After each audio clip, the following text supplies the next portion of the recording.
Buenas noches, gracias por la invitación y gracias por darme esta oportunidad de conversar con ustedes más o menos de la visión que tengo sobre lo que acontece y podría ocurrir en el futuro. Cambio. Buenas noches, amigos de Venezuela. Punto libre. Por acá Sabarita incorporándose y pendiente de nuestro amigo Carratu Molina. Cambio. Sí, gracias. Es que este teléfono está medio chueco, mi querido marinero de luces. Cambio. Gracias, ok. Chueco está el gobierno. Tenemos que terminar de tumbarlo. Cambio. Estamos entre conspiración y conspiración. Ganaremos. Cambio. Así es y será. Con Carratú, que le quería comentar y a todo lo que está acá le escucho hasta ahora, siempre he dicho que primero hay que salir de la falsa oposición traidora y después sí sería más fácil salir de este régimen. Adelante, cambio. Sí, tiene usted absoluta y total razón. Lo que yo nunca he logrado explicarme por qué hemos esperado 20 años para lograr convencernos que nos traicionaron, nos utilizaron y nos engañaron. Ya que estamos en el hueco, o mejor dicho, estamos en una posición bastante desventajosa, no tenemos todavía una fuerza social que nos levante y nos lleve a obtener la victoria por la vía que sea, inclusive con la intervención norteamericana que todo el mundo la está bloqueando y están negando que eso se produzca. Políticos, empresarios, periodistas, etcétera, incluyendo militares. Cambio. Carratú, es importante informar a la ciudadanía común y corriente, porque no todo el mundo tiene acceso a estos medios, a las tecnologías, a las páginas web, a las redes sociales. Y el trabajo que se debe hacer de boca a boca es sumamente importante porque tenemos que concientizar a todos esos ciudadanos de a pie que no tienen acceso a estos medios sobre la falsa oposición y esos diálogos falsos que llaman y todos esos llamados que hacen a votar con un régimen como este y aclararles qué tipo de régimen tenemos y toda esta banda transnacional del delito, como decía Oscar Pérez también, que tenemos a nuestro lado, bueno, a nuestro mando supuestamente, pero de verdad que nos están asfixiando y hay que luchar contra eso, hay que concientizar mucho a las personas. Adelante, cambio. Indudablemente que sí, pero la concientización es llevada adelante por personas que tengan sensibilidad social, que puedan ir construyendo un liderazgo situacional en el país, que se apoyen en las personas que estamos en el extranjero, que entiendan que la única opción que tiene Venezuela es desde el extranjero. Ya en el país es casi imposible. Los medios de comunicación y los periodistas están manejados por el gobierno o comprados por el gobierno. Los militares traidores comprados por el gobierno. Entonces el ciudadano promedio, el que está luchando por sobrevivir y por mantenerse, por mantener un hálito de esperanza y de fe, no consigue con quién hablar porque todo es una manipulación, todo es un arrastre hacia lo electoral, un arrastre hacia los partidos. Los partidos en Venezuela perdieron vigencia de hace mucho tiempo. La democracia no existe porque esos partidos la enterraron y enterraron al ciudadano, que es lo más importante en una sociedad democrática donde el partido político ocupa un espacio preponderante en la organización social. Entonces, si nosotros seguimos obstinadamente siguiendo a estas personas que nos han llevado al fracaso, no desde que llegó Chávez al poder, desde mucho antes, fíjense lo que ocurre aquí en Estados Unidos, las luchas entre los partidos ponen en peligro la estabilidad del país y afectan directamente a la seguridad de los ciudadanos.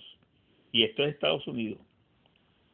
Imagínense en Venezuela, donde le aparece un traidor en cada esquina, donde en cada partido, en cada grupo político, ONG o como se llamen, andan cualquier cantidad de personas buscando dinero para enriquecerse o buscando aportes económicos para utilizarlo para su beneficio propio, donde el ciudadano no tiene a dónde recurrir porque todo es una mafia y una matraca.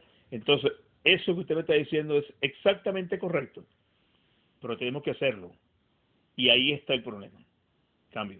Es que eso no podemos dejar de hacerlo.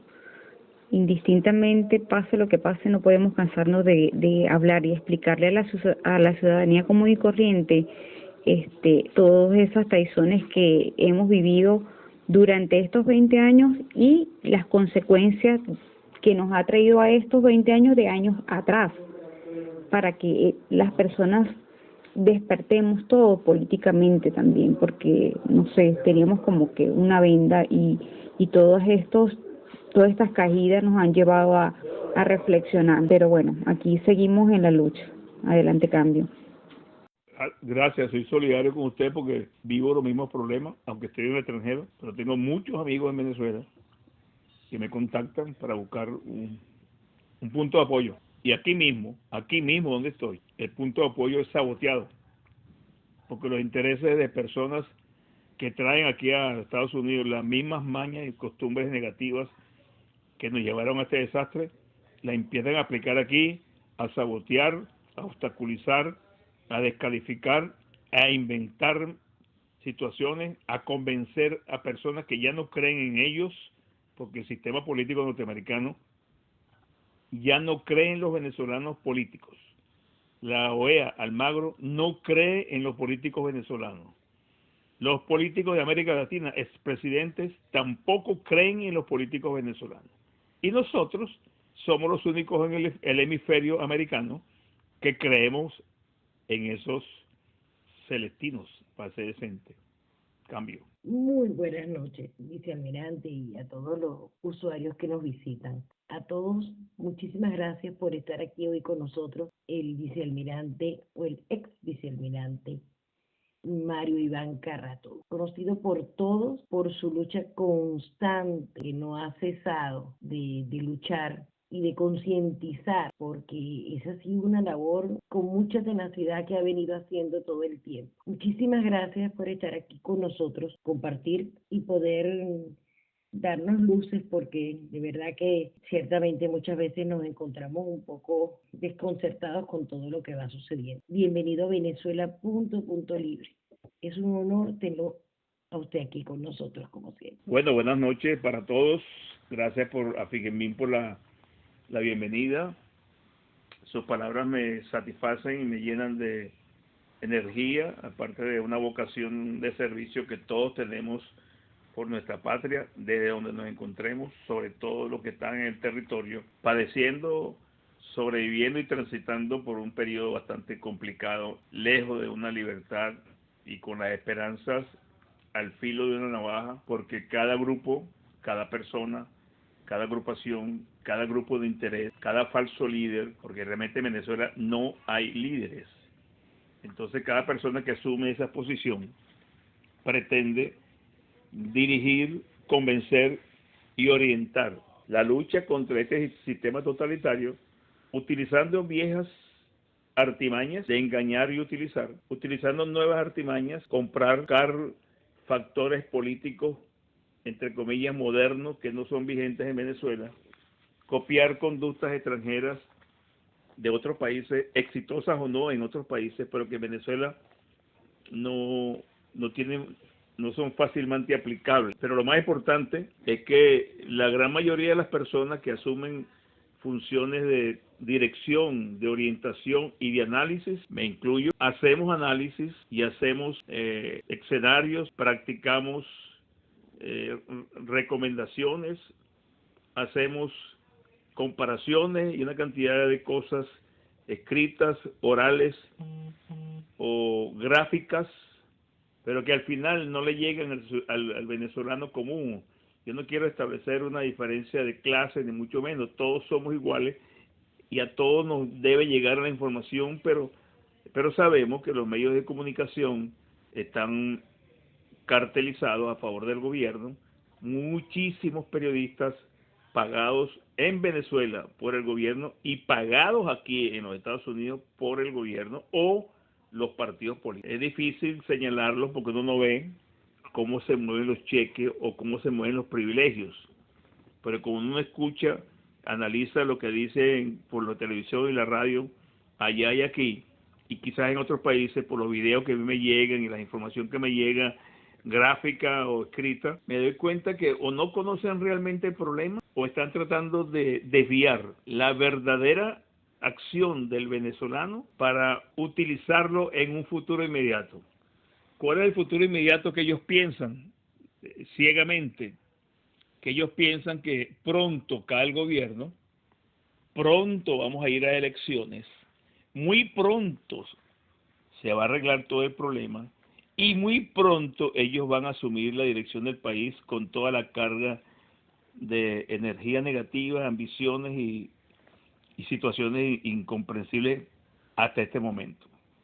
El país transita un periodo muy difícil, pero antes de continuar yo quiero darle las gracias a todos ustedes que están en la sala. No tengo la idea de cuántas personas están, no lo veo aquí en mi teléfono, pero no importa, las que estén pueden servir de difusión de algunas de las ideas que yo pueda esbozar aquí. He estado apartado un poco de los medios de información porque me he persuadido de que la información no llega, está tergiversada o no hay tiempo de actualizar la organización social, que es lo que yo siempre he utilizado como bandera, factor primordial para nosotros, que eso le correspondía a los partidos políticos.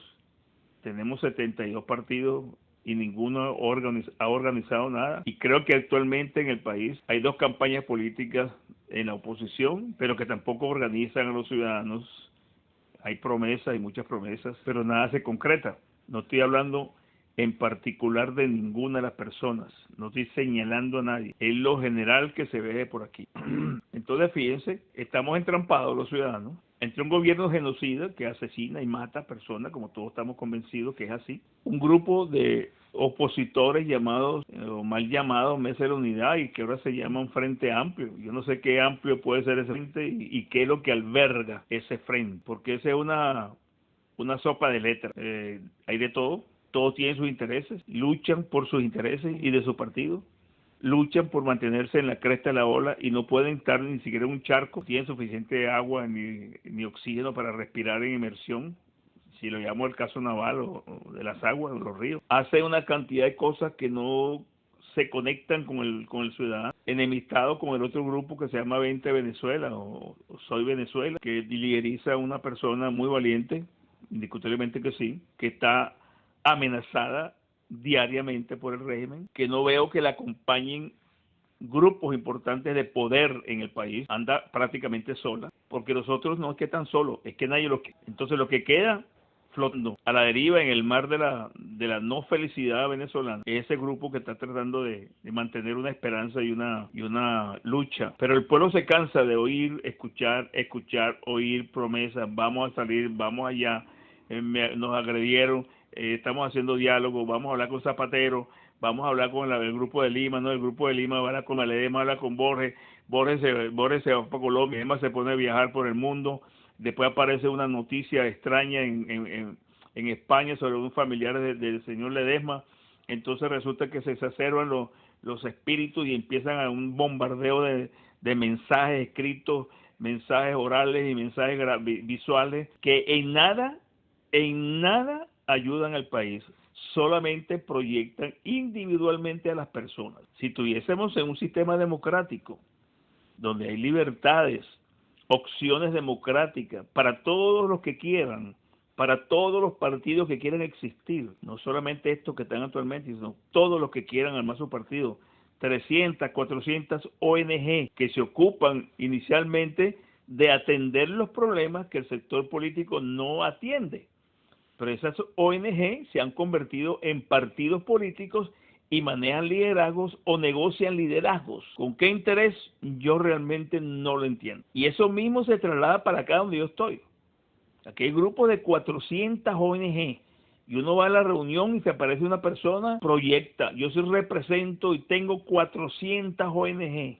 Yo soy líder político en Venezuela y aquí soy el conductor político. Y resulta que aquí hay una cantidad de venezolanos que tienen 5 años, 6 años, 8, 10, 15, 20 y hasta más, que ni los conocen, ni les interesa. Lo que están es preocupados por el porvenir de la familia que está en Venezuela, no de los partidos que están en Venezuela. no de los líderes políticos de partidos que están en Venezuela. Llegamos a un extremo que la sociedad nuestra está fragmentada. Buenas noches, vamos a esperar que el vicealmirante vuelva a retomar el conversatorio. En breves minutos volverá con nosotros. Adelante, Cam. Buenas noches a la sala, gracias por brindarme esta oportunidad en estar con ustedes, quien les habla @12 del patíbulo. Estábamos en que estamos entrampados, no hay salida, no se ve, sí hay salida, pero no se ve. ¿Cuáles son las opciones que tiene Venezuela? Que tenemos todos los venezolanos, Venezuela como país. Primero, una unión total de toda la oposición con un solo objetivo, que tiene que ser la libertad y no campañas electorales, para ver quién tiene más votos y quién tiene más seguidores y quién es más simpático porque habla bonito o porque es bonita o porque tiene recursos o no tiene recursos o tiene un equipo transparente o no tiene equipo transparente, etcétera.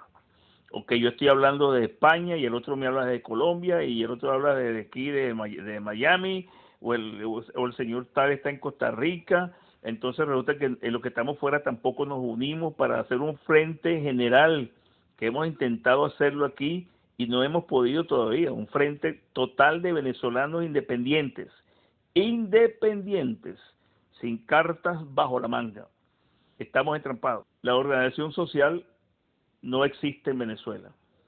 No hay quien asuma ese rol, es difícil ahorita porque es peligroso, pero se puede organizar algo silente, donde cada quien organice su edificio, parroquia, su urbanización, su oficina, su unidad bancaria, su empresa, aunque esté muy disminuida, la empresa todavía hay en Venezuela algunas, donde yo necesito apoyarme en la gente joven, no para que salgan acá y a caerse a palo y enfrentarse a la fuerza pública, como yo siempre he dicho que es un error de mucha valentía, pero de mucho costo y pobres resultados. Esa organización tiene que adelantarse como sea, no solamente para buscar salir de este grupo de personas que nos están robando, sino después que el país cambie. Si no estamos organizados, caemos en una espiral de violencia y de situaciones que todavía no conocemos o no nos imaginamos, porque los intereses van a prevalecer sobre la salud de la república o de la democracia o de la libertad que estamos obteniendo después de 20 años de genocidio y de robo y de toda la falla que puede tener un gobierno, incluyendo los militares que están actualmente. Esa organización es necesaria.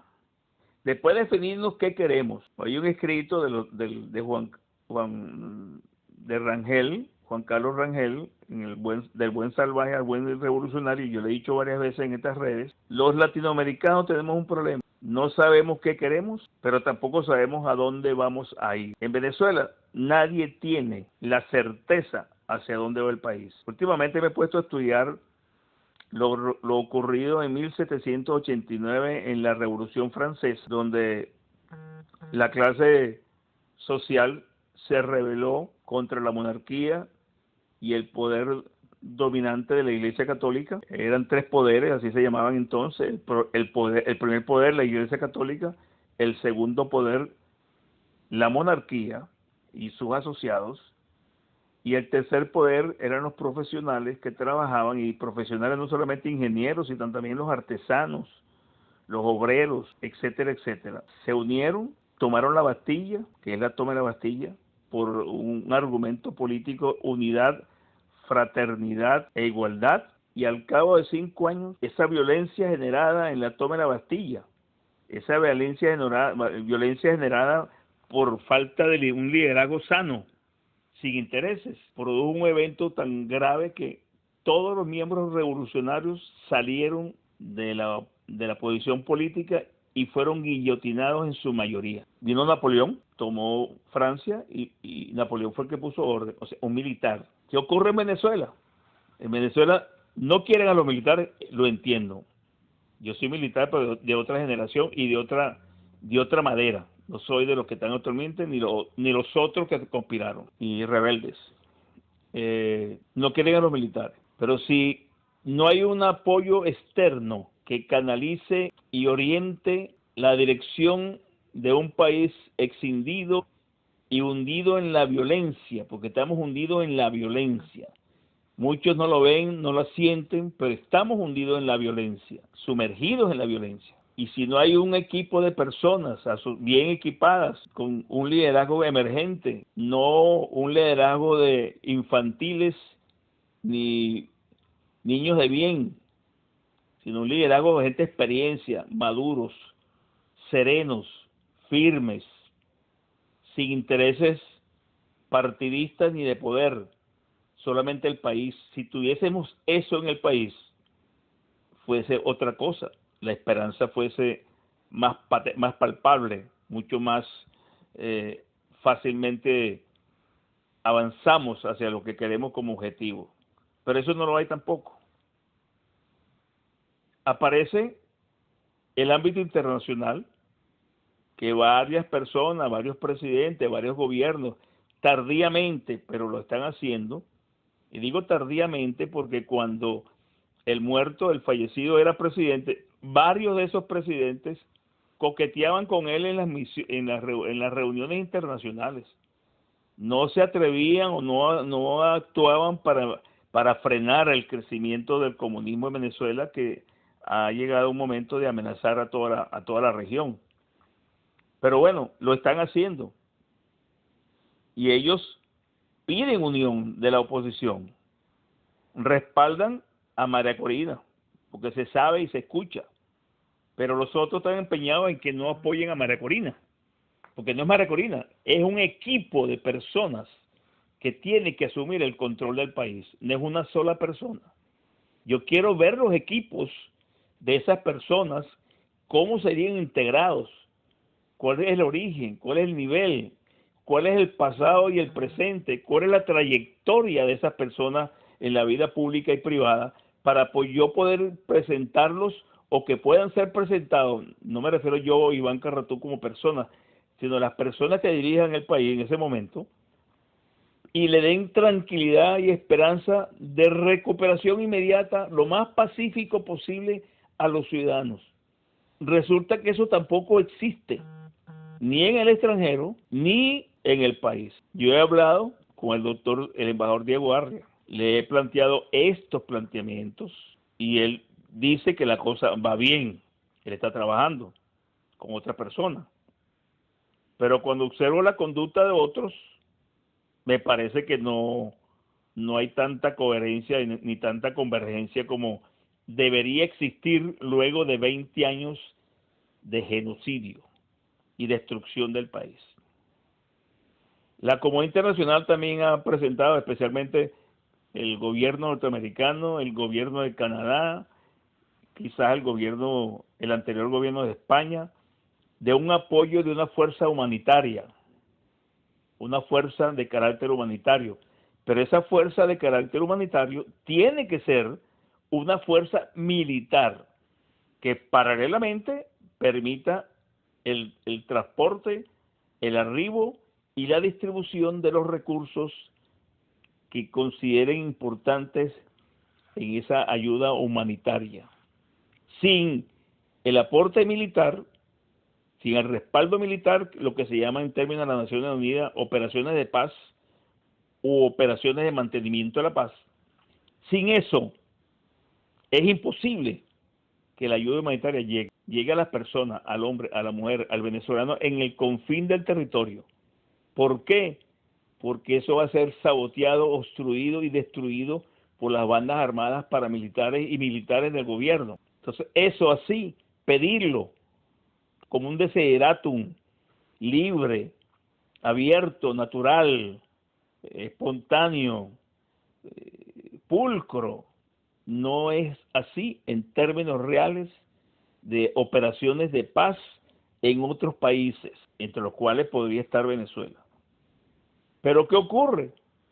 Salta a la liebre el nacionalismo bolsa, torpe, burdo, grosero, de toda esa cantidad de personas que están en la política venezolana, que hablan tonterías y andan pendejadas, y ninguno ha dicho,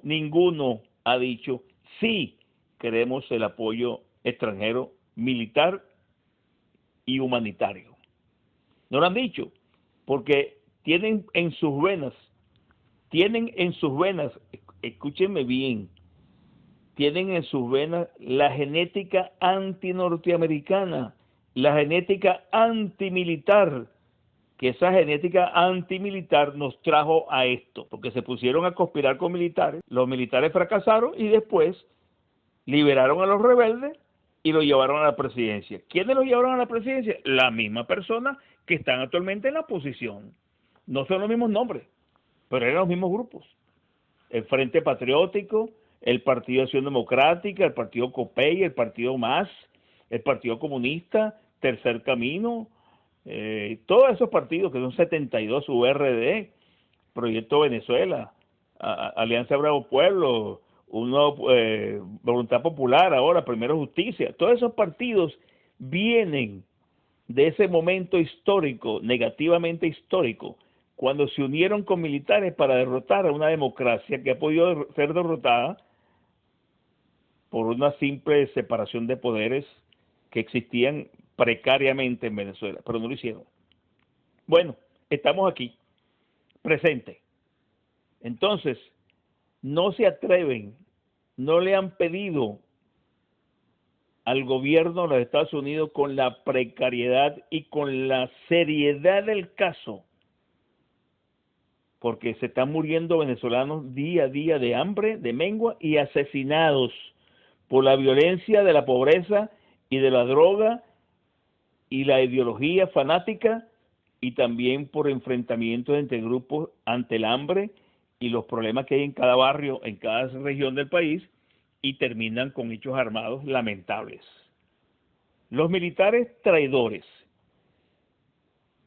No hay ningún argumento válido, racionalmente humano.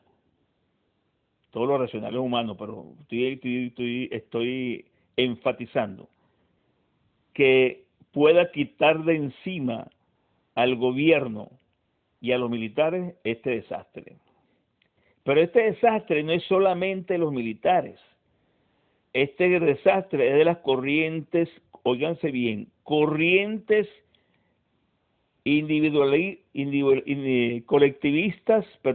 corrientes colectivistas, progresistas, de izquierda radical, que siempre hubo en Venezuela, pero que la democracia y el pueblo nunca le dio poder, porque no le dieron poder a José Vicente Rangel, ni tampoco le dieron poder a Teodoro Pekov, recientemente fallecido, que en paz descanse, pero no como otros dicen que un honorable ciudadano. Para mí fue un guerrillero asesino, digan lo que digan, porque yo viví una etapa difícil como militar, muchos muertos, muchos campesinos, muchos bancos, muchos policías, muchos asaltos, y al final se cuadraron e hicieron gobierno y llevaron a Chávez al poder.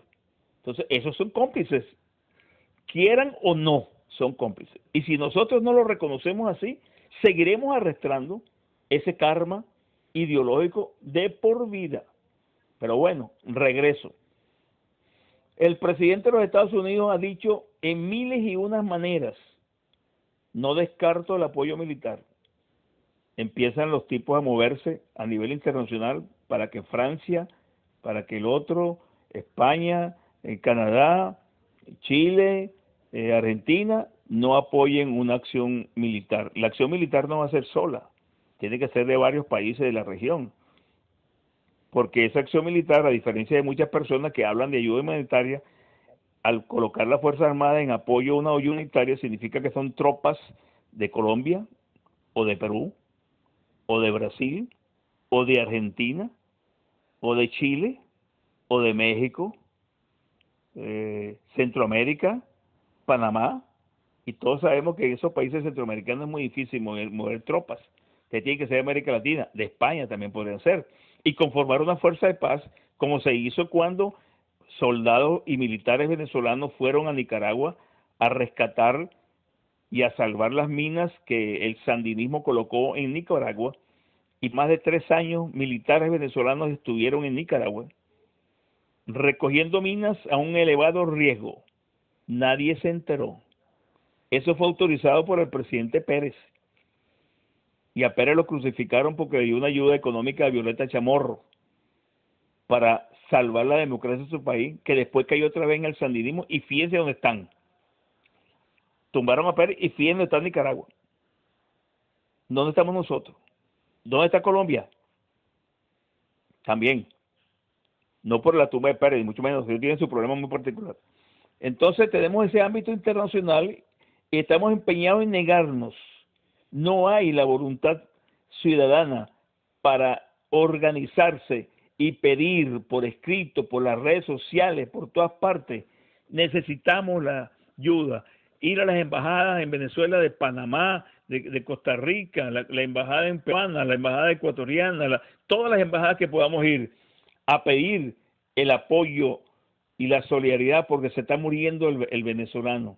Y aparte de ello, somos santuario de las guerrillas y grupos radicales del mundo. Esos políticos no se dan cuenta de la gravedad que es eso en Venezuela y creen que ellos con un diálogo lo van a superar. Señores, ninguno de esos políticos que hablan está en la capacidad de asumir por sí solo la dirección del país. Necesitamos equipos de alto desempeño para que puedan articularse y trabajar con otros gobiernos y con otros poderes militares de la región, porque es una amenaza guerrillera, es una amenaza comunista, es una amenaza terrorista, es una amenaza de guerra química y bacteriológica, es una amenaza del ciudadano. Que ya las Fuerzas Armadas venezolanas, destruidas como están desde el año 1993, cuando el presidente Caldera perdonó a los rebeldes asesinos y los reincorporó a las Fuerzas Armadas. En ese momento, las Fuerzas Armadas leales a la República comenzaron a cambiar y a ser penetradas por corrientes radicales en una oportunidad dirigida por Pompeyo Márquez, y lo dijo públicamente, por García Ponce, dicho públicamente, y comenzaron a penetrar las Fuerzas Armadas hasta que las destruyeron. Casi 30 años en ese plan. Y a pesar de todo, lo alertábamos y no nos hacían caso. Pero claro, el poder militar está subsumido al poder civil, como debe ser. Pero el poder civil debe entender y aceptar las demandas que le hacemos los militares o que le hacíamos los militares ante la grave penetración de izquierda en las unidades militares y en el país de otras partes de América Latina. Por ejemplo, cuando tumban a Allende, un redomado comunista, traidor de su patria, la mayoría de los exiliados de Chile fueron a Venezuela y los recibimos sin problema. Pero muchos de ellos llegaron conspirando al país y llegaron actuando de acuerdo a la corriente radical de América Latina en ese entonces, que era la influencia de Fidel Castro. Entonces, nosotros tenemos que quitarnos de tareas y de pendejadas, para hablar en términos criollos y coloquiales. Tenemos que organizarnos para pedirle al presidente de los Estados Unidos que nos apoye militarmente, porque tenemos que sacar del país a la amenaza continental de la guerrilla, del terrorismo, del narcotráfico, y que se propaga por todo el continente. No tenemos capacidad jurídica, no tenemos capacidad de liderazgo político, porque ese liderazgo político tiene que apelar a las Fuerzas Armadas para poderlo sacar del país. Y esos políticos le tienen odio a la Fuerza Armada, como todos ustedes, y como en mi época también yo sentí el odio y la rabia que sentían por los militares, porque lo presencié y lo percibí en Miraflores, siendo ya almirante, pero la realidad actual es esa: estamos indefensos. Yo no estoy diciendo aquí que hay que cerrar la puerta y salir del país, no. Yo lo que estoy diciendo es que nosotros tenemos que desprendernos de esos atavismos suramericanos, desprendernos de las corrientes colectivistas que nos han hecho mucho daño en toda la región, desprendernos de esos asesores ideológicos de todos los medios de comunicación que lo que hacen es bombardear al ciudadano de ideas trogloditas y anticuadas, donde no vale el hombre, sino vale el colectivo, donde la igualdad no es el hombre, sino el colectivo, y al final el colectivo está como en Venezuela, muerto de hambre y asesinados en vida, genocidio a cuentagotas. Aquí voy a cerrar esta parte y voy a entrar en una importante. Estamos tomados por las fuerzas guerrilleras de Colombia. Nosotros tenemos 2.200 kilómetros de frontera fluvial y terrestre con Colombia. Esos guerrilleros pasan y entran como les da la gana a Venezuela. El Estado colombiano no tiene capacidad para controlar toda la frontera y el Estado venezolano le facilita el paso hacia Venezuela. Cuando no estaba este gobierno, que éramos militares democráticos, también habían serias limitaciones porque es una frontera muy amplia. La frontera con Colombia y la frontera con Brasil, que prácticamente es la selva amazónica. La única parte despejada, más o menos, la parte esta del río Orinoco, que es una vía acuática que parece una carretera, y la entrada por Santa Elena de Guairén, que comunica Brasil con Venezuela. Esas son las vías de comunicación más claras y más nítidas que existe en Venezuela y Brasil. Pero en el caso de Colombia, siempre hemos sido santuario. Acuérdense cuando un teniente coronel agarró preso al canciller de la FARC en el estado Táchira o Mérida y lo metieron preso casi 5 años. Y al hombre lo liberaron como un héroe. En ese momento nadie reaccionó. Todo el mundo pensó que, bueno, los militares que se defiendan. No, ese teniente coronel estaba cumpliendo su función de defender a los ciudadanos y al país. Pero no lo apoyaron. En estos momentos no sé dónde se encuentran. Y así como él, hay muchos militares que han sido sacados de las Fuerzas Armadas por no estar de acuerdo con esto. No tienen la fuerza para alzarse. El asunto no es alzarse y perder la vida. El asunto es alzarse, derrotar al gobierno y contribuir al crecimiento de la democracia y la libertad en Venezuela. Han ocurrido asesinatos. El general que mataron en los Altos Mirandinos o en el Hatillo. Los efectivos de la Guardia Nacional que fueron asesinados, creo que son más de 3, la información que manejan que son casi 10, pero el gobierno no quiere que se sepa. Entonces, ahí hubo esos muertos. Ayer asesinaron a un coronel, quizás el AMPA común, quizás un sicariato, lo asesinaron en otro sitio del país. Y así están matando a los militares. Yo le quiero hacer un llamado a los militares si es que le llegue este audio. Ustedes están siendo comandados desde el comandante en jefe hacia abajo por un grupo de generales y almirantes traidores. Repito, a la cabeza del traidor mayor, Maduro Moros, pero también los traidores en los poderes del Estado, en el Tribunal Supremo, no legítimo, el que está allá, porque el que está aquí es otra cosa. La Asamblea Nacional legítima, que está allá, pero no actúa. Fíjense que ayer esa Asamblea Nacional se negó o no quiso aprobar un voto de censura para declarar persona no grata al primer ministro español Zapatero. Todos sabemos que es un traidor, todos sabemos que es un comunista, todos sabemos que está cuadrado con el gobierno actual de Venezuela. Sabemos que Chávez le compró barcos y aviones de combate, de los peores barcos y aviones de combate a España, a través del señor. Y todo eso lo sabe todo el mundo. Y estos diputados o están vendidos o están chantajeados. Para mí que están chantajeados porque han hecho tantas cosas malas que el gobierno los debe tener amenazados para que no actúen de acuerdo al principio ético y ciudadano del representante electo para proteger y para actuar en función de la libertad de los venezolanos. Esa misma asamblea ha bloqueado en cierta manera, de una manera grosera y bastarda, las decisiones que ha tomado el Tribunal Supremo. Tienen miedo, andan buscando hacer un negocio de un diálogo con el gobierno, de manera que Ramos Ayú vuelva a la presidencia de la asamblea y posiblemente sea Ramos Ayú el presidente de la República si hay un arreglo temporal con Maduro, hipotético y soñado por estas personas. Nadie lo cree. Entonces resulta que estamos en un ambiente tan corrupto, los militares están siendo asesinados, y si ustedes militares no se ponen los patines y se niegan a obedecer órdenes contra los ciudadanos y a cumplir órdenes a favor de las guerrillas y los grupos paramilitares en Venezuela, porque también en el estado de Barinas hay un centro de formación llamado Frente Continental Bolivariano, donde se entrenan todas las fuerzas terroristas y guerrilleras del continente.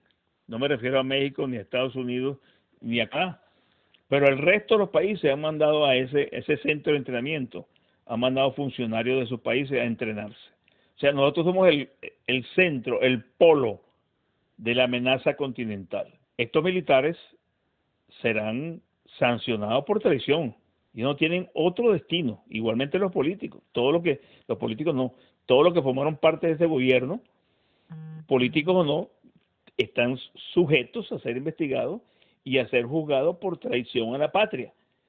No solamente porque robaron el patrimonio nacional, sino que permitieron que fuerzas extranjeras, chinas, rusas, iraníes, bielorrusias, norcoreanas, Fuerzas Revolucionarias de Colombia, ELN, y los cubanos hicieran de Venezuela un prostíbulo, donde el venezolano perdió su identidad y perdió sus derechos. Y no puede hablar, no come, no tiene agua, no tiene medicina, no tiene seguridad, no tiene atención médica hospitalaria,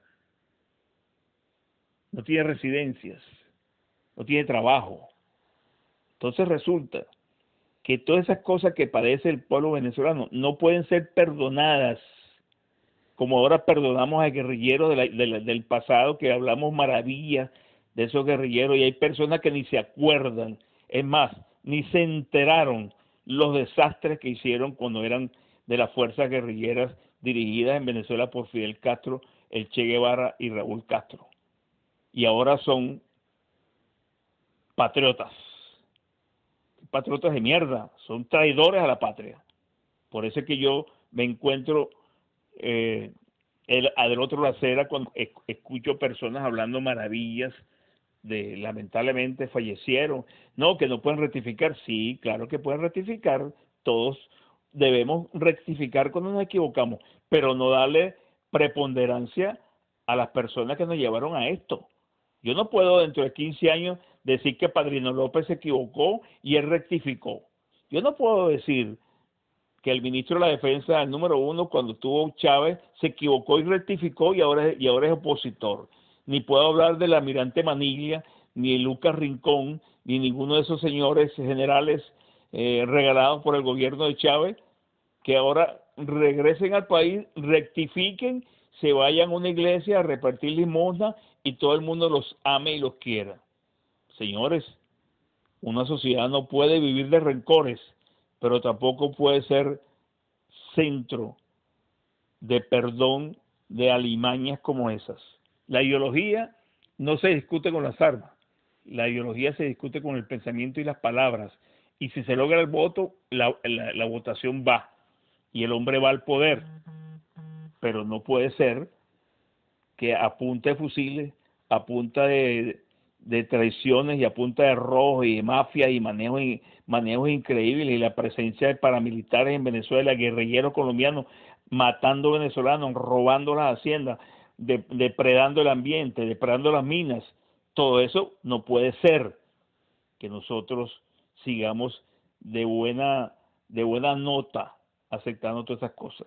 Los militares tendrán que responder, y si no responden, ellos saben que serán juzgados en el momento que sea por traición a la patria, y todos los civiles que han contribuido a esto. Aquí no puede haber perdón, por lo menos ese es mi punto de vista. No sé si están de acuerdo o no están de acuerdo, pero ese es mi punto de vista y así lo expreso y lo planteo en todas partes que voy. Tiene que haber un juicio sumario para todo el mundo, todos los involucrados en este robo, regresar el patrimonio robado al país. Así lo están usando los hijos, los nietos. Es un patrimonio que fue sustraído a los venezolanos, a los muchos que hay en Venezuela pasando hambre. No puede haber venezolanos de primera y de segunda, y mucho menos si ese patrimonio es producto del robo y del saqueo del país. Yo voy a terminar aquí, voy a esperar que ustedes, si tienen preguntas, no muy largas, para darle mi punto de vista, porque yo sé que hay muchos de ustedes en el extranjero hay otras cantidades en Venezuela, no pueden hablar libremente, pero vamos a tratar de que la respuesta que yo les dé sean lo más inocuos posible para no tener problemas, pero lo básico, necesario, urgente, es la organización social, silente, sin estar hablando con medios y explicando que para qué me reuní, ni mucho menos. Organización silente, que cuando llegue el momento tendremos que actuar.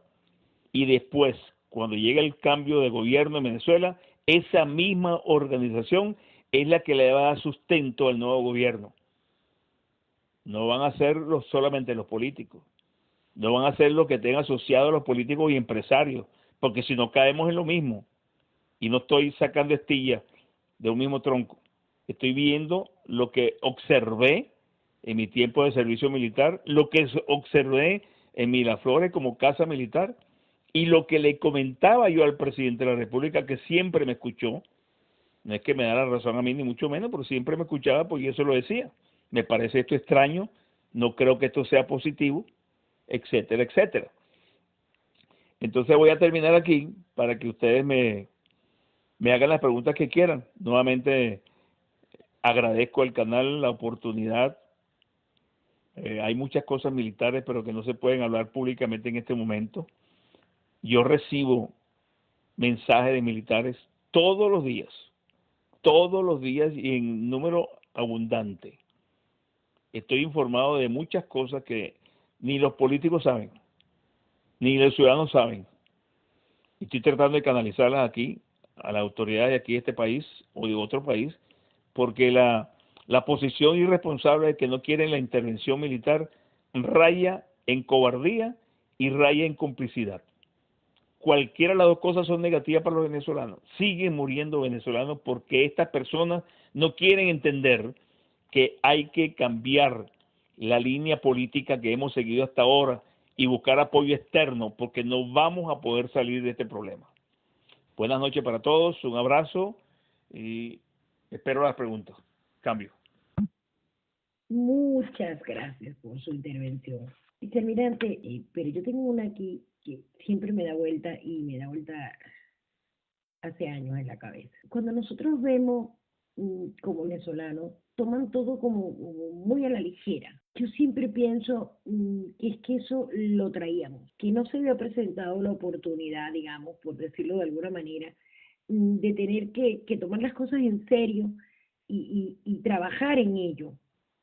Siempre están esperando de que venga otra persona y lo haga otro, pero que uno no se tenga que, digamos, que mojar las manos. Digo esto porque a mí me pasó mucho en el 2002, me encontraba con tantas respuestas absurdas, ridículas, de que ¿por qué tengo que ir yo? Pero bueno, si van a ir muchos, todos sabemos esto. Pero ¿usted cree de verdad que se puede concientizar a unas personas que traen, digamos, eso en la sangre? Porque es que yo no me explico, de verdad, me aturde el que la gente no entienda que hay que reaccionar y que hay que unirse. Por favor, su respuesta más sincera. Muchas gracias. Y gracias a todos los usuarios, por favor. Bueno, gracias a usted. Pensé que se le había cortado la comunicación. El problema sociopolítico nuestro es de larga data, de la época de la independencia. Bolívar fusiló a Piar, Miranda se fue porque no podía combatir con las fuerzas realistas, las fuerzas libertarias de Simón Bolívar. No había orden. Ocurrió en la invasión de Cipriano Castro a Caracas de los Andes, que se llama la invasión de los 60, 1903. El bloqueo naval a Venezuela por deuda externa, la muerte de Gómez, el golpe militar cívico-militar del 45, el golpe de Pérez Jiménez en el 48, la retoma de la democracia en el 58, 15 años de guerrillas cruentas, las únicas guerrillas del mundo que fueron derrotadas por Venezuela. Rómulo Betancourt y Raúl Leoni emplearon a fondo el poder de las Fuerzas Armadas venezolanas. Después el periodo de la democracia, la pacificación chucuta, y después las peleas entre los partidos, pero el ciudadano no era partícipe porque los partidos secuestraron la voluntad popular. No es que le estoy echando la culpa a los partidos, es un problema de cultura política. Eso ocurrió. Ustedes secuestraron la voluntad popular, los partidos secuestraron, el partido de gobierno secuestró el Estado y se hacía lo que el partido quería desde el Estado. No era el presidente y el Consejo de Ministros y los poderes del Estado, era el partido que decían que liberaban de obligación partidista al presidente, pero ellos por debajo de la mesa aplicaban las tuercas y apretaban con las llaves del poder político que tenían como partido. El ciudadano se dedicó a crecer, a producir, a desarrollarse. No todos lo lograron, porque tampoco la democracia le dio respuesta a los problemas sociales que teníamos. Pero esa democracia que comenzó en el 58 con Rómulo Betancourt, Caldera, Otto Villalba y León y esos hombres maduros y serios, porque la democracia del 58 fue la lucha comenzada en 1928, o sea, 30 años después, esos jóvenes del 28 llegaron al poder, entre ellos Rómulo Betancourt, Raúl León y una cantidad de ellos, no me acuerdo los nombres, Prieto Figueroa, otros de ellos, llegaron al poder y comenzaron a rumbar la democracia, pero la democracia se prostituyó, la clientela partidista anuló al ciudadano. Para tú trabajar tenías que tener carnet del partido. Lo que pasa ahorita con el carnet del PSV o el carnet de la patria. Mejorando las cosas, pero es lo mismo. Y todas esas cosas que pasaban. Los fenómenos de la corrupción, los problemas graves que había en el gobierno, en todos los gobiernos de los estados, la elección a dedo, el voto, decían voto castigo, perdón, voto castigo no, acta mata voto. Entonces, todas esas cosas que en el pasado ocurrían, aislaron al ciudadano de la política, porque el ciudadano es político por origen. La política es del ciudadano en la vida pública, no del partido. El partido organiza a las personas que piensan más o menos igual, que es las ideologías políticas y la filosofía social que lleva cada ideología política llevada al poder desde el gobierno o llegada al gobierno y ahí ejercen el poder para dar respuesta a los ciudadanos. Eso se perdió en Venezuela.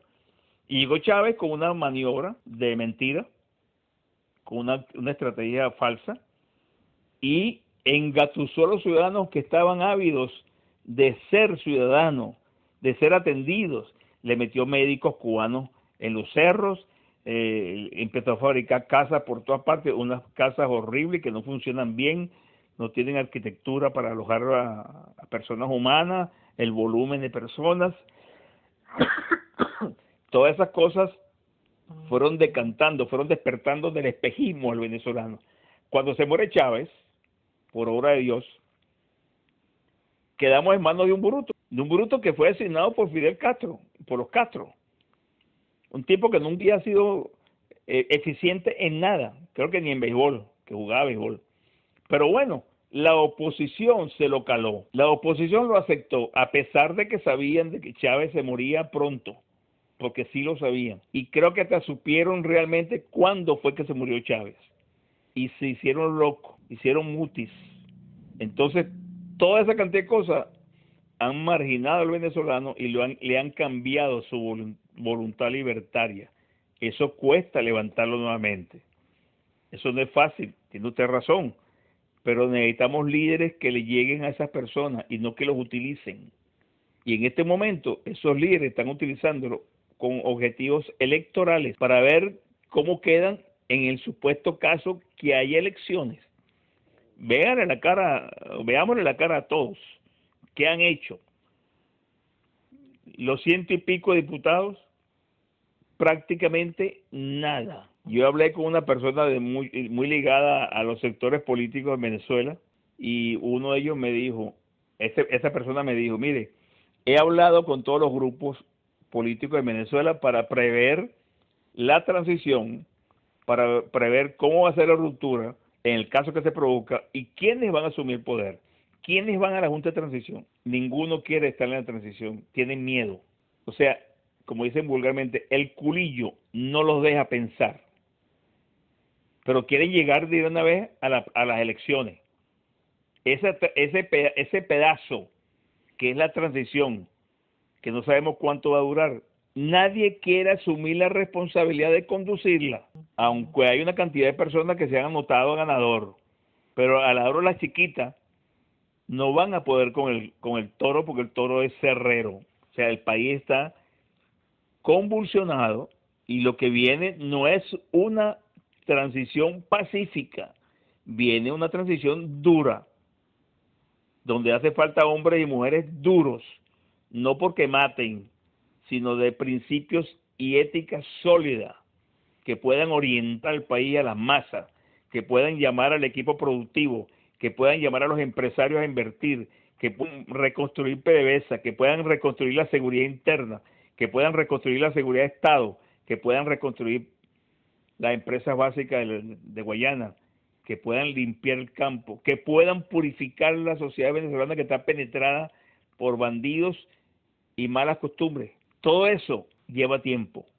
Y estos señores asumen y le transmiten al ciudadano que eso va a ser fácil y pronto. Entonces el ciudadano no se preocupa, porque si a mí me dan ayuda humanitaria, ¿qué pasa conmigo? Yo que tenga la ayuda humanitaria en la puerta de mi casa, yo estoy tranquilo. Ok, estoy limitado, pero me llega agua, me llega comida, precario, pero me llega.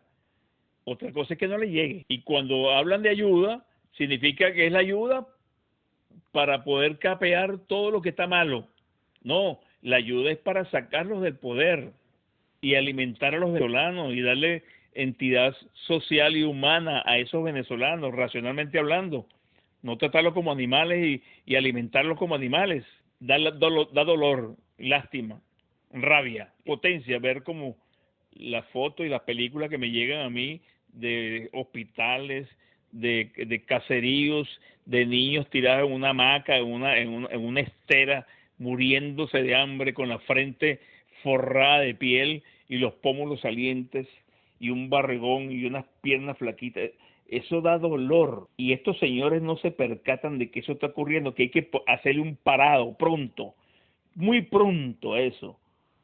Por eso es que yo me despego de ellos y no creo, porque no veo la conciencia, el deseo de aminorar el padecer y la lucha de los venezolanos que no tienen cómo hacerlo. El esfuerzo tiene que ser grande, el esfuerzo hay que seguirlo haciendo. Fíjese, Vietnam, otros países que han pasado, Singapur, otros países que han pasado por problemas, Europa, en la guerra del 45, destruida casi totalmente, las familias destruidas, muertos de hambre, muertos por 60 millones de muertos. Y ahí está Europa, reconstruida, porque esos pueblos recibieron ayuda y construyeron su país después de la guerra.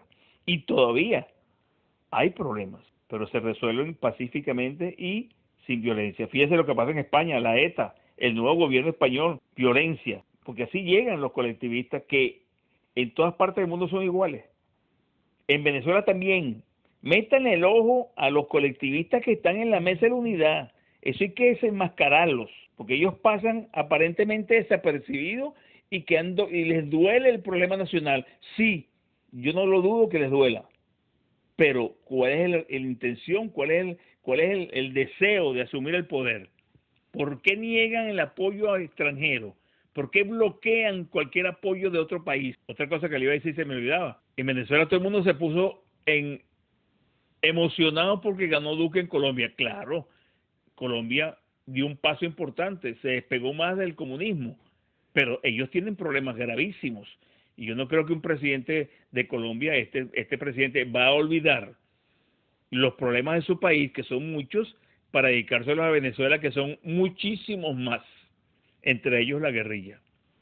Igualmente el nuevo presidente de Brasil, él ha prometido, porque es un hombre, entonces lo califican de ultraderecha. ¿Y qué broma es esa de ultraderecha? Para descalificarlo en su pueblo.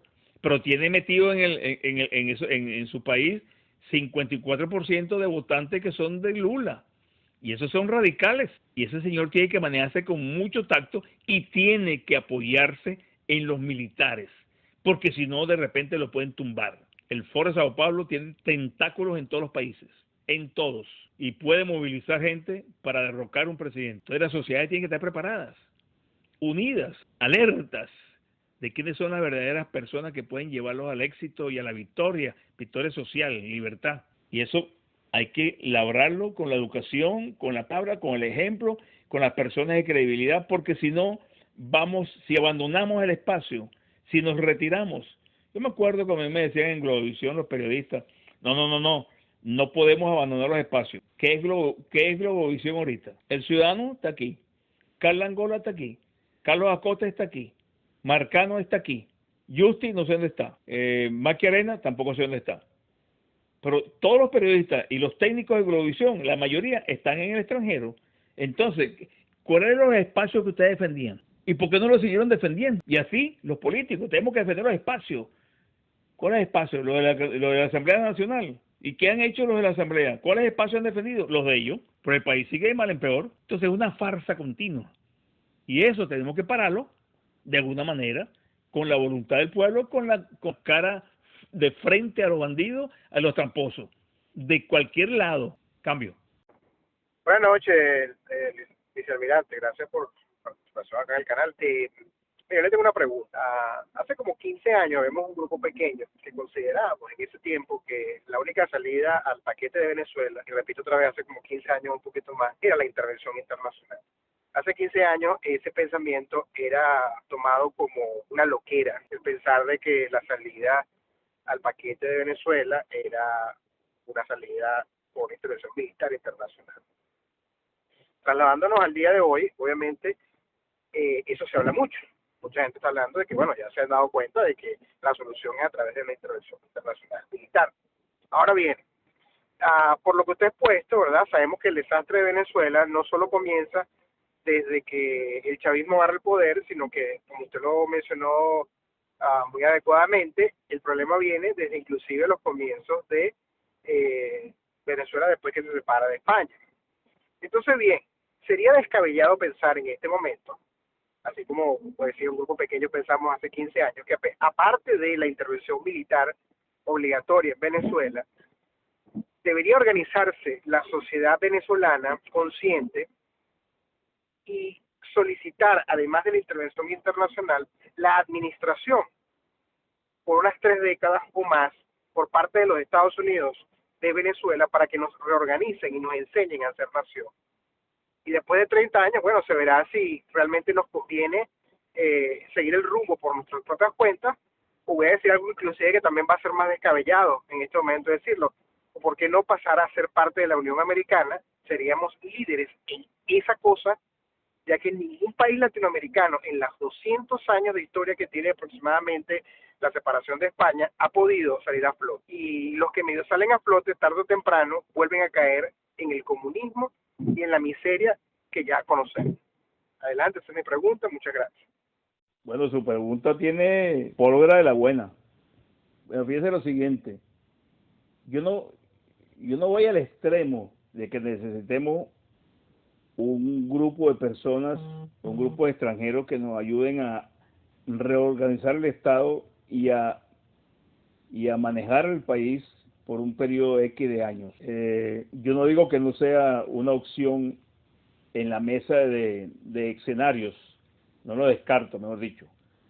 Pero nosotros tenemos muchos venezolanos en el extranjero, sobre todo, formados en el extranjero, adaptados a una cultura política y social en el extranjero, en grandes universidades y no universidades, porque yo he visto aquí personas pobres me refiero no de cerro en Venezuela, ni mucho menos, ni nivel social bajo, sino personas que llegaron aquí con un título universitario, con un título de técnico superior, otros sin título, y aquí están echándole pichón y están trabajando. Pero yo me pregunto, ¿y por qué en Venezuela no trabajan así? Y aquí sí. Porque el sistema americano te impone que trabajes.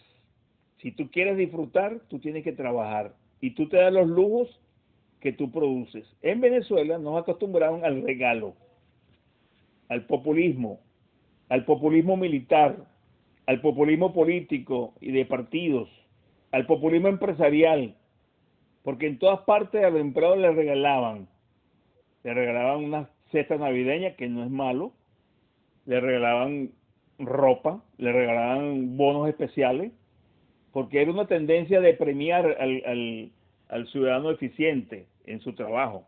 Igualmente había en las Fuerzas Armadas, no solamente los ascensos, sino también habían bonos para algunos oficiales en diferentes repartos militares, sobre todo los fronterizos y los que estaban más allá de las fronteras marítimas en Venezuela. Entonces, sí, pero es que perdimos esa capacidad de producir en función del Estado, de la nación. Porque el Producto Interno Bruto en cualquier país es lo que el país produce internamente. Se reparte y se invierte. Pero el ciudadano maneja su capacidad productiva para sumarla a la productividad del Estado, de la nación. No. El venezolano trabaja para sí. No le importa si el Estado produce o no produce. Yo tengo una secretaria en la Comandante de la Armada, eficiente la muchacha, dentro de la calificación de servicio que tenía ella 20 años trabajando. Pero un oficio me lo hacía en una semana. Un inventario de las oficinas de bienes muebles se tiraba 20 días en un inventario de oficinas. Decía, mira, pero apúrate, necesito que me hagas eso rápido. Entonces, ay no, almirante o capitán, no me apure porque no puedo. Y así era con los choferes. Mira, llegaste tarde. Bueno, tengo un hijo. Oh, está bien, pero llegaste tarde ayer y llegaste tarde mañana. Vas a llegar mañana y la semana pasada también no viniste.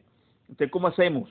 Entonces, yo lo que hacía era que le descontaba del sueldo las horas que no trabajaban. Pero como eso no se hace en la administración pública, me lo prohibieron. Con razón. Entonces, nosotros estamos mal acostumbrados desde familia. Otro ejemplo mío que voy a poner aquí en esta noche. Una de las deudas que tengo yo con mi familia, es que en mi casa a mí no me enseñaron a cocinar. Porque el cocinar era de las damas, mis hermanas. Y mi mamá era suficiente su tiempo para cocinarnos a todos, éramos 6 hermanos. Pero cuando quedé en el exilio me di cuenta que yo no sabía cocinar. Y he tenido que aprender a los trancazos. Y todavía no sé cocinar. Y tengo 5 años en el exilio. O sea, depende de la educación y la exigencia que tú tengas. Pero a nosotros nos tienen que educar para ser ciudadanos productivos en cualquier nivel, en cualquier especialidad, en cualquier título. En la medida que tú desciendes en la escala productiva de la nación, produce el obrero a su nivel. Pero en la medida que sube, la producción disminuye y crece nuevamente en las grandes empresas privadas. Pero en el Estado la producción es mínima. Cuidado si negativa. Tomando en consideración la inversión económica para producir un determinado bien o una determinada capacidad. Entonces, yo no quiero redundar en esto, pero yo preferiría, tomando tu idea, ustedes se adelantaron a lo que venía en Venezuela, una intervención, yo también lo dije, no me hicieron caso, que era loco, los mismos compañeros míos de las Fuerzas Armadas, los mismos familiares míos, que yo estaba loco, que no era posible, que bueno, que yo lo que veo es un desastre, que yo aquí veo un desorden, y esto no se acomoda. En todas partes fallamos, todo lo que abordamos fallamos, todo lo que planificamos sale mal. O si uno se convierte en sapo, el otro se vende, el otro traiciona por el interés económico, por aparecer públicamente, dice cosas que no debe decir, se asocia con bandidos. O sea, todo, y me disculpan que hable de esta manera, todo tiene una conducta que tiene que cambiar. Y ahora, como hemos estado en el extranjero, muchos venezolanos, los que regresemos, venimos con un criterio, un concepto de productividad diferente y de trabajo, de orden, de respeto a la ley. En Venezuela no se respetaba nunca la Constitución. En Venezuela los diputados y senadores hacían lo que les daba la gana. En Venezuela los altos mandos militares hacían lo que les daba la gana y uno no podía reclamar ni decir nada porque era una orden y había que hacerlo así. Entonces resulta que eso cambió y tiene que cambiar para que podamos decir, aprendimos la lección, porque tenemos que aprender la lección, esta lección costosísima. Y no puede haber segundos pensamientos, o sea, lo que yo llamo el fraude del buenismo criollo. Mi amigo era un bandido, no importa, es mi amigo, mételo. Aquel tipo es muy bueno, pero no es mi amigo, sácalo. Este tipo era chavista, mételo. Aquel no era chavista, pero no me gusta, sácalo. Entonces, no tenemos que entonces empezar a ver, sin ser racistas, tratar de entender el problema en que estamos y darle la oportunidad a todos, pero que realmente produzca en función del crecimiento nacional y lo que espera el país de cada uno de nosotros. Esto no es que yo llego a mandar y usted a obedecer. Eso debe cambiar y tiene que cambiar, porque si no seguiremos en la violencia y seguiremos en los tumbos. Como dije inicialmente, y tú me acabas de corregir o de decir, desde la independencia venimos dando problemas. El siglo XIX nuestro fue un siglo de turbulencia política, caudillismo, invasiones, asesinatos, muertes, quema del campo, la guerra civil de Zamora, las invasiones, el general Páez con sus enemigos, los monagas, bueno, todo eso fue un siglo de turbulencia porque salimos de un proceso donde cada persona se creía dueño de lo que quería hacer y lo que él podía hacer y no le importaban los demás. Los dueños de Hacienda se armaron y entonces habían milicias en cada grupo de hacendados y sacaban las milicias para atacar la hacienda de enfrente, que eran 800, 900 hectáreas, etcétera. La guerra civil de Zamora, un pata en el suelo que prácticamente destruyó el campo venezolano. Y no es porque sea pata en el suelo, sino cómo llegó ahí Zamora a dirigir las huestes guerrilleras en el interior del país. Bueno, por las circunstancias políticas y la debilidad social. ¿Por qué Colombia tiene mejor ganadería que la venezolana y tenía mejor campo que nosotros? Ahora estamos en el último escalón, porque perdimos todo. Y si la democracia era una democracia sólida, construida con el esfuerzo y la ética de los partidos que entonces estaban integrando la política nacional, ¿por qué llegó Chávez y con un golpe militar acabó con todo? Porque fracasó y fue preso, pero logró que lo liberaran. Llegó al poder, hizo lo que le dio la gana, se dio poderes extraordinarios, metió militares, metió cubanos, metió rusos, y todo lo ha hecho. Y nosotros, los que éramos demócratas, ¿dónde quedamos? ¿Dónde estuvo la fuerza de esa democracia? En el petróleo, quizás. En la lenidad de los líderes políticos, quizás. En la debilidad y vulnerabilidad del venezolano, no sé. Es un problema para los sociólogos y tiene que ser analizado sin sesgo, pero que aparezcan realmente los factores que nos llevaron a esto. Yo preferiría esperar en lugar de pedirle a otro país que nos ayude, porque si no, no van a seguir robando como siempre ha sido en todos los países que son dirigidos por otras potencias. Cambio. Tenemos una pregunta, continuando con lo de la intervención, una pregunta de una de nuestras colaboradoras usuarias, Tancoy09, que le escribe: entendiendo el bloqueo que tratan de hacer a la intervención, según su opinión, ¿cuál es la posibilidad de una intervención si es factible realmente? Es la pregunta de Tancoy09. Cambio. Gracias, Tancoy y Lichita. Yo le voy a responder, como dicen por ahí en términos coloquiales y prosaicos: el que quiere besar busca la boca, el que quiere comer siembra y produce, el que esté muerto de hambre va y pide y se alimenta. El americano, por naturaleza, y otros países también, no van a meterse en ningún país porque ellos les dé la gana. Es porque tiene que ser pedido. Y lamentablemente, primera consideración, y lamentablemente nuestros cabezas de serie políticos, en casi 2 años que tiene el presidente de los Estados Unidos en el ejercicio, y que ha dicho, inclusive, propicio el alzamiento militar, propicio la acción militar, una cosa que de los americanos nunca se había escuchado. Lo dijo.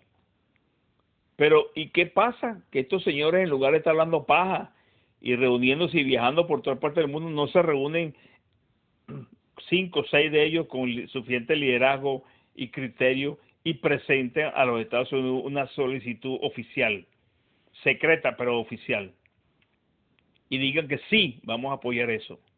Lo necesitamos. Es como el mendigo que no pide comida porque no le van a dar. No, si tú tienes hambre, pide y te daremos. Igualmente en los hospitales, si tú te duele algo, una medicina tú la pides y te la dan. Entonces nosotros necesitamos una medicina que nos limpie, que purifique el ambiente, que saque esos bandidos del poder, porque es una amenaza hemisférica. No es porque yo estoy pasando hambre, porque hay miles de pueblos en África, en otros países del mundo, pasando hambre, en conflictos internos. Pero el problema de Venezuela es eso que está ocurriendo, la guerrilla matando venezolanos, el abigeato, el narcotráfico. Entonces, si estos señores políticos no se han dado cuenta que el narcotráfico es una amenaza mundial, que la guerrilla y los factores terroristas son una amenaza mundial, que la presencia iraní en Venezuela es una amenaza regional, que el gobierno de Venezuela es una amenaza regional y no lo plantean de esa manera, ningún país va a ayudar.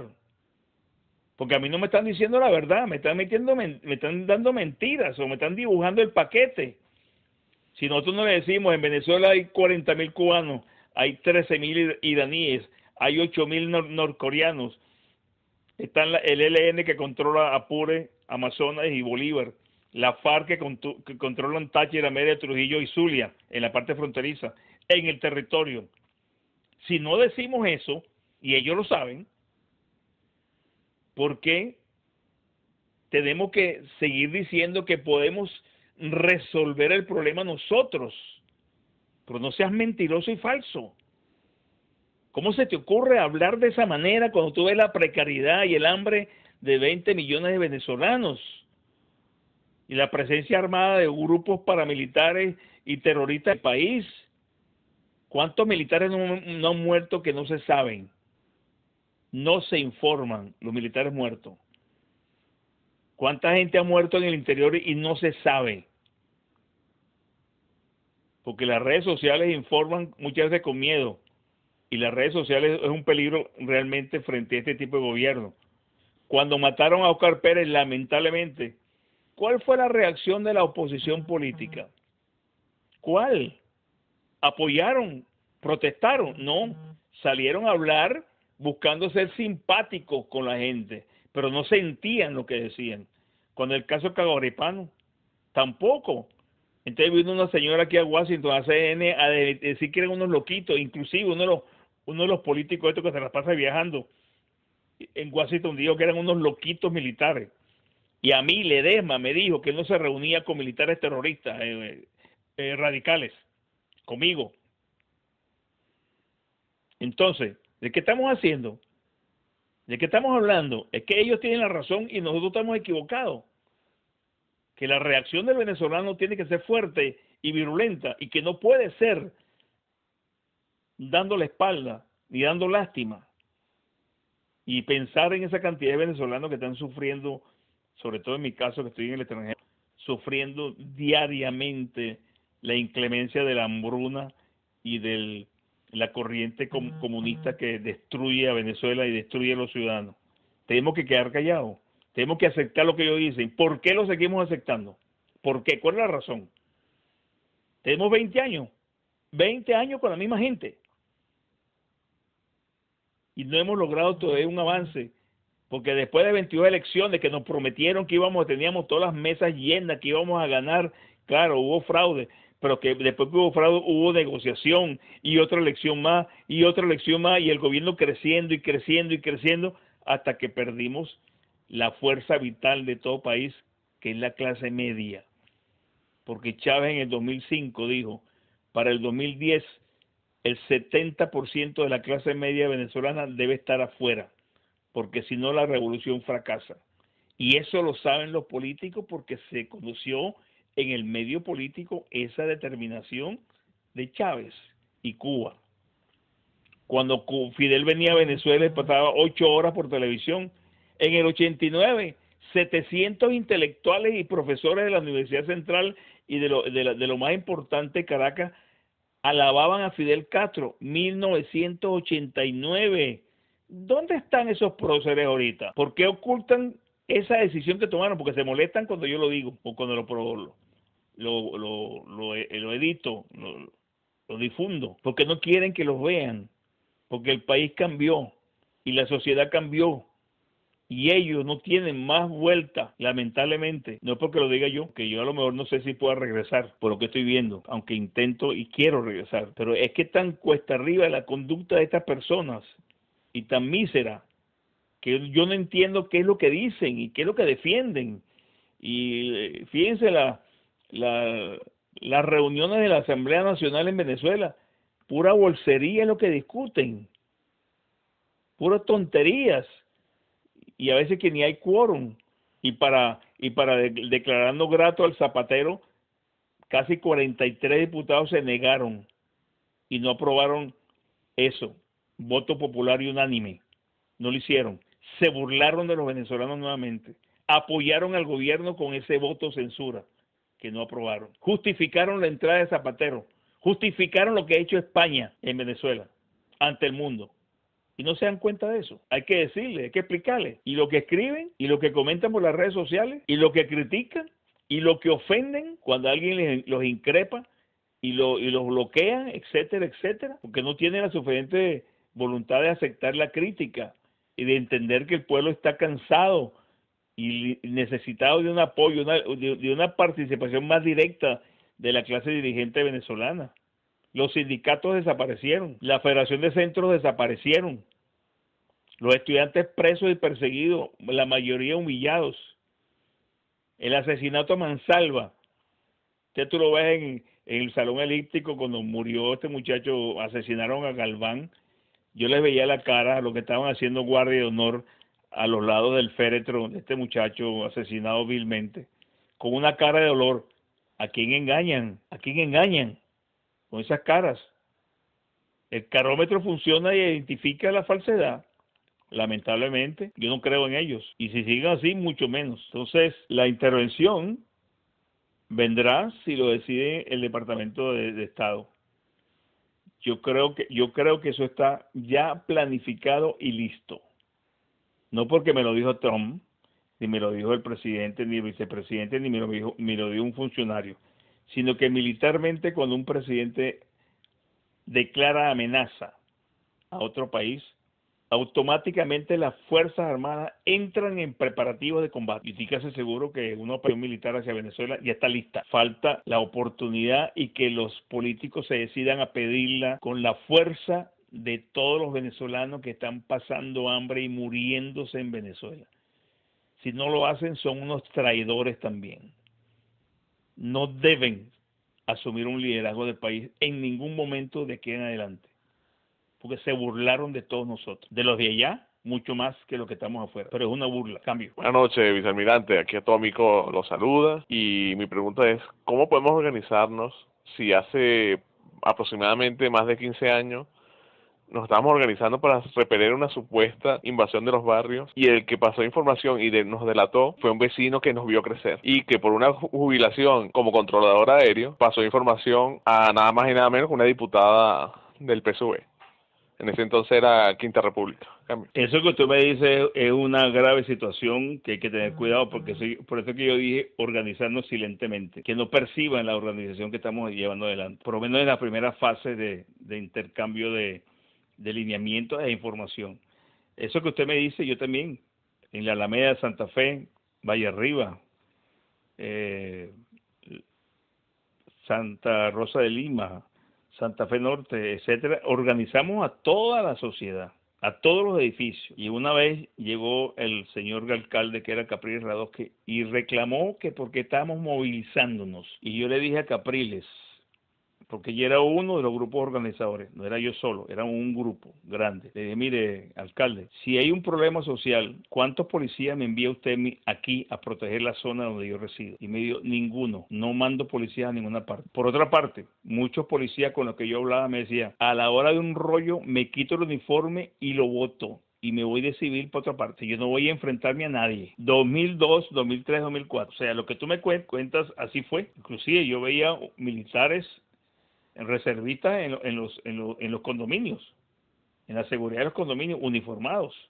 O sea que estábamos penetrados entonces. Algunas señoras de servicio, algunos jardineros, Todo eso fue una penetración inicial que nosotros no supimos evaluar y no creímos, pero también fue que nos desmontaron y en ese momento se veía una opción democrática que nunca se completó. Hasta el 2005, 2006, después del referéndum en el 2004 yo me di cuenta que no había opción electoral, ni tampoco había opción política porque con estos tipos fue el día que se desmayó Mendoza y creo que también se entró Ramos Ayú a hablar, una madrugada, ahí me di cuenta que no había fuerza política y solamente eran 2 personas, el resto no aparecían.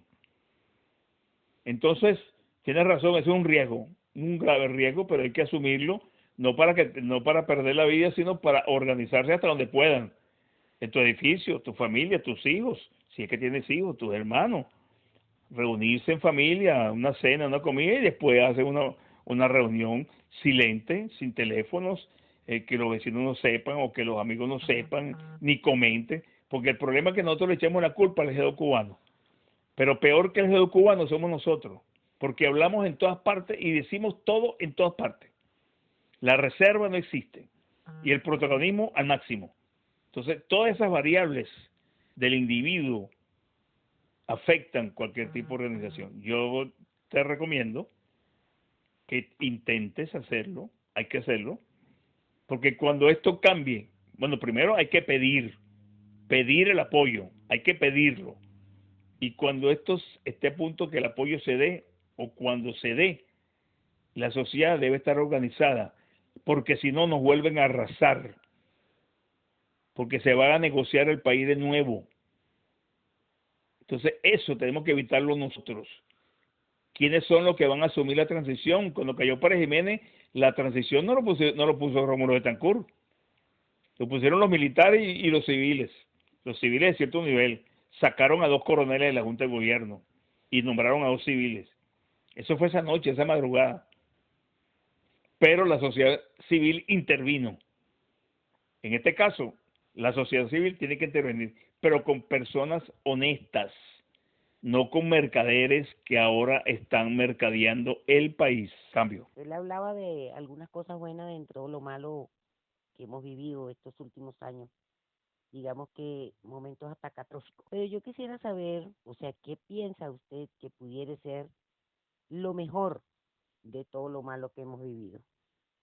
¿Qué es lo más bueno dentro de todo lo malo? Cambio. Bueno, el problema no es que sea todo malo, sino una realidad que tenemos que reconocer.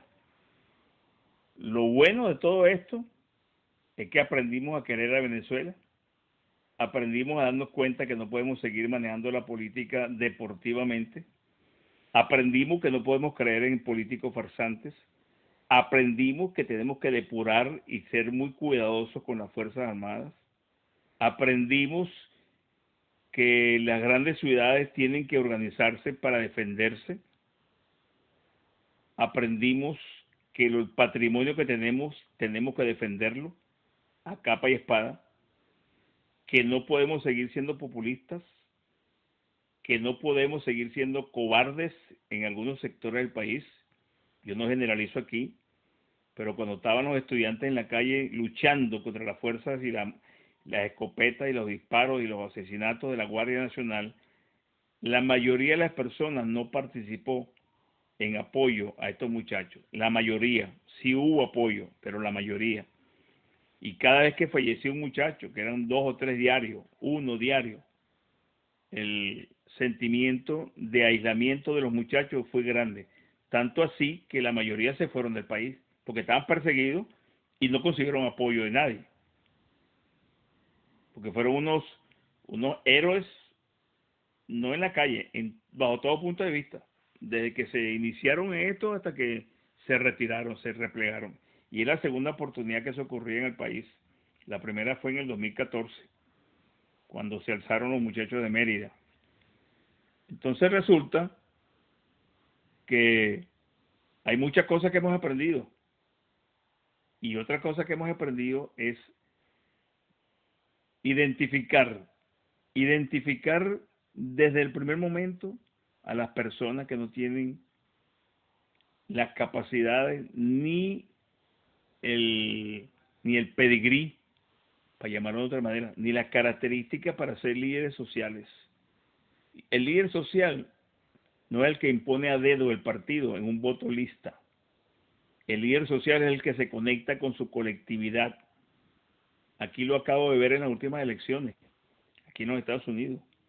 Los líderes sociales ganaron porque la sociedad votó por ellos. Claro, hubo el problema del partido y una cantidad de cosas, demócratas, republicanos, Trump, etcétera. Pero la gente, cuando yo lo veía en la calle, en las esquinas, defendiendo su candidato, era la voluntad de cada persona luchando por un mejor gobierno que le dé bienestar personal, no color a un partido.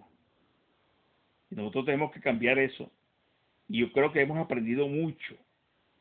Lamentablemente, no tuvimos la fuerza ciudadana colectiva para responder. Pero eso es parte del aprendizaje.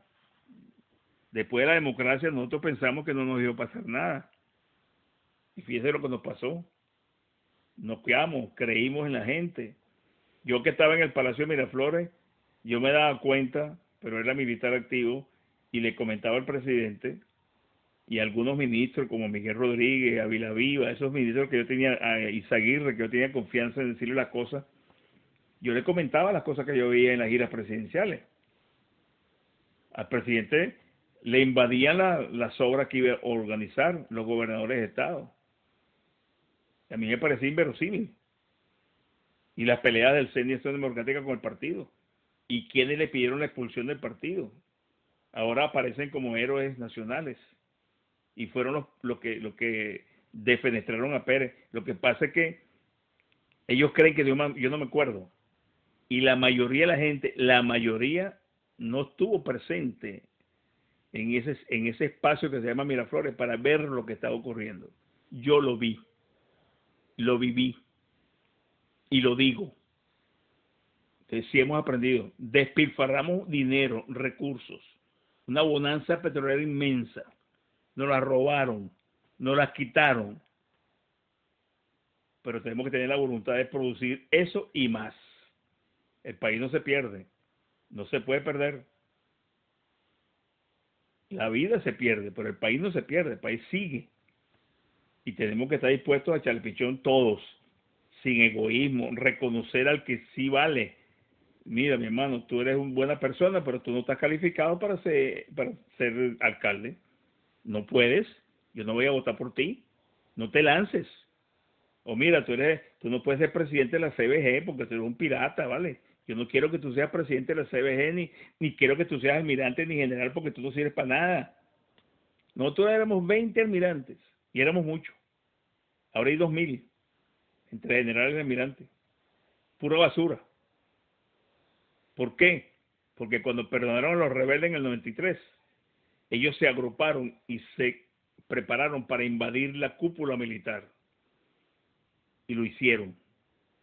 Todos esos ministros eran parte de la conspiración perdonados por Caldera.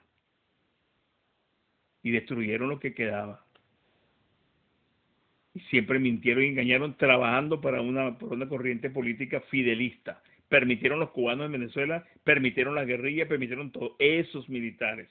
No estos que están ahorita, los que vienen de atrás. Usted lo ve hablando por televisión o en la calle, en los restaurantes, o no sé dónde, yo los veía. Mintiendo, y este tipo sí es sinvergüenza, ¿vale? ¿Cómo miente? Bueno, yo lo viví. A mí no me meten mentiras, cobas. Yo los conozco, los conocí adentro. Y eso es lo que me critican a mí cuando hablo. Que no, que tú te vas al pasado, tú hablas mucho de historia. Es que la historia que esos tipos escribieron fue lo que nos trajo a este desastre. Y a esos tipos que escribieron esa historia hay que quitarle la careta. Porque fueron los responsables de que llegáramos a esto. No solamente Chávez. En una de las elecciones, creo que en el 2007, a mí me dijeron de Súmate que nos habían robado los votos, como a las 10 de la noche. Me llamaron por teléfono, que nos estaban robando los votos en el conteo final. Yo llamé a 2 personas, entre ellos un militar. Fueron a mi casa como a las 1 de la mañana. Venían con una cuerda de palos encima, así como dicen vulgarmente en Venezuela. O sea, venían de una fiesta, un brindis. ¿Qué estaban brindando ellos? El nuevo gobierno. Y de mire, mi hermano, ustedes están locos porque el gobierno robó y es nuevamente gobierno de Venezuela. Ustedes perdieron el tiempo en lugar de estar fiesteando. Y así pasó varias veces. Se creían ganadores. Y usted que el gobierno lo batía en las últimas horas. Fraude. Pero no tenían cómo descubrirlo. Porque no se ocuparon a investigar el fraude como debía de ser. Y los que lo ocupaban, los oscurecían. No lo dejaban hablar bien. Los torpedeaban. Entonces, eso fue un desastre. Que ahora casi nadie lo dice. Porque hay que unirnos, sí, perfecto, tenemos que unirnos, tenemos que trabajar, tenemos que avanzar, tenemos que construir un nuevo país y todo. Pero esas personas no pueden repetir en lo que hicieron antiguamente. Porque entonces es culpa de nosotros, no culpa de ellos. Cambio. Muchísimas gracias por habernos acompañado en el día de hoy y esperemos que en su apretada agenda pueda hacer un espacio para visitarnos con un poco más de frecuencia, porque sé que hay personas que querían seguir haciendo preguntas, pero dicen que de lo bueno poco. Así que esperamos que pueda estar con nosotros próximamente.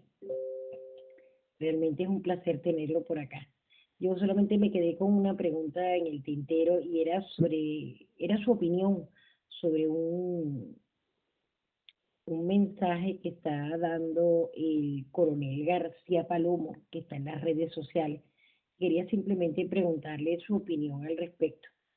Si tiene tiempo para darme su opinión, se lo agradezco. Si no, no pasa nada. Sabemos que ya también la hora y usted no para durante todo el día haciendo su trabajo de hormiguita por todos lados. Cambio. Gracias. Yo he escuchado últimamente, en los últimos 4 meses, sobre el coronel García Palomo. No lo conozco, no lo conocí como militar. Estoy analizando lo que él está proponiendo. Estoy haciendo contacto con otros militares y otras personas que lo conocen. El problema de nosotros los militares es que nos reunimos mal. Yo no estoy diciendo que él se reunió mal, sino que nosotros confiamos en personas que al final se nos voltean y nos dejan descubiertos. Así le pasó a Carlos Ripano, así le pasó a Oscar Pérez, así le pasó a Baduel, así me pasó a mí cuando estaba en Venezuela, por eso es que estoy aquí.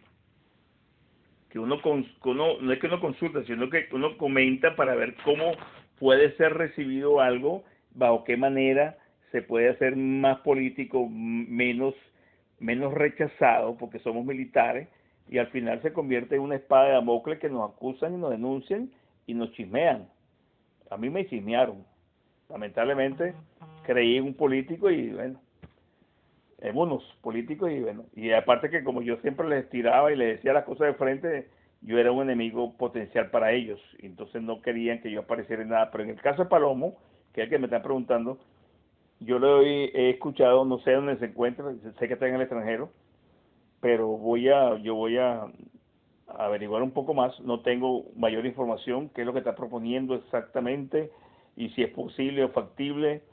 Lo único que yo veo, independientemente de lo que él proponga y lo que otros propongan y organicen, si no hay una intervención que nos ayude a limpiar el territorio de fuerzas terroristas y paramilitares, que permita que se conforme una fuerza policial de control interno propia venezolana, de civiles o militares y civiles, cuando llegó Pérez Jiménez, cuando tumbaron a Pérez Jiménez, que eran militares vestidos de civil, una gran parte, y que regrese la gente para poder enrumbar el país y no empiecen las peleas por planes, por intereses políticos.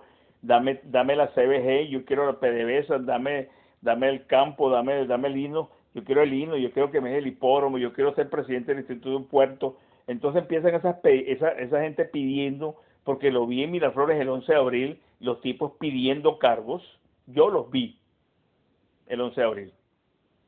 Entonces yo creo que ojalá que eso no se repita, porque si no la torta. Entonces, si logramos conformar un equipo multivariado, multidisciplinario, de personas capaces, sin intereses partidistas, sin intereses de poder, solamente ayudar, construir y manejar la crisis grave social que tiene Venezuela, yo creo que nosotros vamos a avanzar.